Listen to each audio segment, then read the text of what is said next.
बहुत साल पहले एक छोटे से गांव के किनारे एक पुरानी हवेली थी। उस हवेली को लोग काली हवेली कहते थे। कहते हैं कि वहां रात में अजीब अजीब आवाजें आती थीं, कभी रोने की, कभी हौंसने की और कभी किसी के कदमों की। गांव वाले दिन ढलते ही उस रास्ते से गुजरना भी छोड़ देते थे।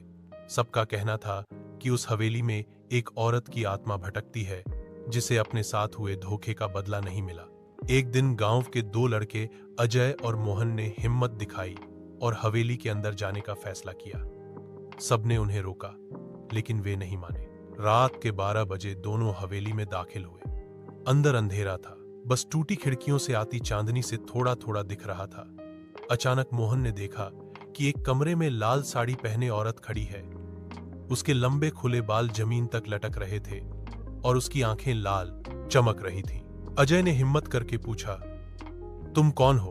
औरत धीरे धीरे पास आई और धीमी आवाज में बोली, मैं इस हवेली की मालिकिन थी।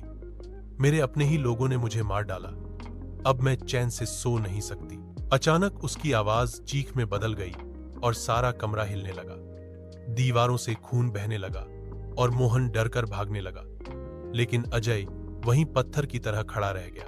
अगली सुबह गांव वालों ने देखा कि मोहन बेहोश हालत में हवेली के बाहर पड़ा है, लेकिन अजय का कोई पता नहीं चला। कहते हैं कि आज भी जब रात गहरी होती है, हवेली से अजय की चीखें सुनाई देती हैं, मानो वह भी उस भूतनी का हिस्सा बन गया हो।